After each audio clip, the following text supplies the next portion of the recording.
In the scene hierarchy, objects are rendered from top to bottom.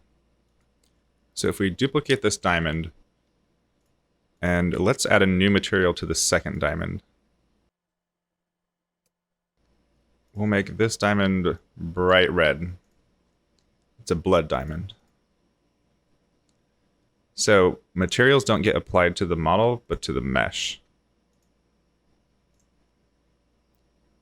And it looks like I deleted the lights in the scene. So we'll just take this and add an emission to it and make this red as well. So it's a flat red diamond, but you can still see how this works.